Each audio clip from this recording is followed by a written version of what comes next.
नेपाली मौलिक लोक बाजा र लोक संस्कृतिहरूले कहिले पनि सम्मान पाएको स्थिति छैन। तपाईँहरूलाई म इक्जाम्पल दिएर भन्न चाहन्छु, परिवार अथवा दर्जी समुदायको मान्छेले पञ्चे बाजा बजाएर पछाडि बेहुली लिएर जाँदाखेरि शुभ साहित हुन्छ भन्छौँ। भोलिपल्ट त्यही परिवार दर्जीको बिहानी अनुहार हेऱ्यो भने लोदर लाग्यो अलक्षिणी लाग्यो भने हाम्रो समाज। विश्वकर्मा समुदायको मान्छेले मन्दिरको मूर्ति बनाउनुहुन्छ, मन्दिरभित्र प्रवेश गर्न रोक लगाइन्छ अथवा मन्दिरको पुजारी हुँदा समाजले स्वीकार्दैन। यो तितो भए पनि यथार्थ कुरा हो। यो गन्धर्व जातिले यो सारङ्गी आफ्नो मौलिकता यो सारङ्गी बाजा बजाएर गीत गाएर हिँडिरहँदा के भनिन्छ थाहा छ? गाइने भनेर अपैले शब्दबाट सम्बोधन गर्ने गरिन्छ। नेपाली प्रिय शब्दकोशमा गाइनेको शब्दको अर्थ खेलाएर हेर्ने हो भने गीत गाएर हिँड्ने व्यक्ति। त्यस्तै हो भने स्वर सम्राट नारायण गोपालको मानसिक चेतको विकास भएदेखि जीवनको अन्त्येष्टि नहुँदैसम्म उहाँ पनि गीत गाएर हिँडेको व्यक्ति होइन। हाम्रो रामजीका राजेश पाल राई होइन, अन्जु पन्त होइन, रचना रिमाल उहाँहरूलाई हामी राष्ट्रको गहना राष्ट्रिय कलाकारको रूपमा हामी सम्मान गर्छौँ।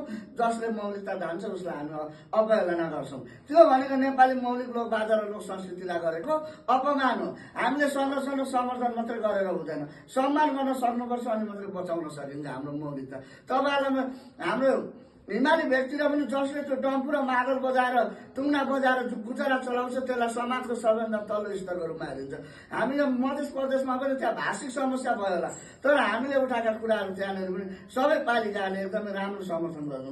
त्यहाँनिर पनि मिथिला सभ्यता अहिले जनकपुरमा रहेको राम जानकी मन्दिरको सङ्ग्रहालयमा मात्रै भेट्न पाइन्छ। बाहिरतिर जानु मिथिला सभ्यता हराइसकेको छ। त्यहाँनिर पनि त्यो ढोली झाम्टाहरू बजाउने त्यो के भन्छ ती बजाउने मान्छेहरूलाई अलग्गै खाना खुवाइन्छ। त्यस्तो छ। नेपाली मौलिकतालाई नेपाली मौलिक लोक बाजा लोक संस्कृतिलाई बचाउनु छ भने संरक्षण र समर्थन मात्रै गरेर हुँदैन, सम्मान पनि गर्न सक्नुपर्छ हाम्रो पहिलो उद्देश्य। र दोस्रो उद्देश्य भनेको यो गन्धर्व यो संस्थाबाट हिँडेको कारणले गर्दा यो गन्धर्व जातिको लोप हुन लागेको कला संस्कृतिलाई चाहिँ देशव्यापी रूपमा प्रसार गर्नुपर्छ भन्ने हो। र तेस्रो उद्देश्य भनेको हिजो अस्तिको 78को जनगणना अनुसार गन्धर्व जातिको जनसङ्ख्या चाहिँ 6700 जना मात्रै रहेको छ। र नेपालको संविधानमा लोपामुख अथवा सीमाङ्कित जनसङ्ख्यामा सूचीकृत हुनको निम्ति भनेर चाहिँ एउटा क्राइटेरिया तोकिदिएको छ, एउटा व्यवस्था कायम गरिएको छ, जहाँ भनिएको छ कि कुनै पनि जाति अथवा समुदायलाई चाहिँ लोपामुख अथवा सीमाङ्कित जनसङ्ख्यामा सूचीकृत हुनको निम्ति सङ्ख्यात्मक हिसाबले 10,000 भन्दा कम र प्रतिशतको हिसाबले 0.05% भन्दा कम रहेका जाति अथवा समुदायलाई लोपामुख समुदायमा सूचीकृत गरिनेछ भने प्रश्न लेखिएको छ। अहिलेसम्म गन्धर्व जातिलाई लोपामुख समुदायमा सूचीकृत गरेको छैन। त्यही भएर यो बृहत गन्धर्व सांस्कृतिक अभियान कार्यक्रम मार्फत स्थानीय सरकारदेखि हामीले सिंहदरा प्रधानमन्त्री कार्यालयसम्म गएर चाहिँ गन्धर्व जातिलाई लोपामुख समुदायमा सूचीकृत गरिनुपर्छ भन्ने मागसहित हामीले हिँडिरहेका छौँ। अस्ति अब त्यति तत्कालीन अब गठबन्धनका केपी शर्मा ओलीज्यू र माननीय शेरबहादुर देवाज्यूलाई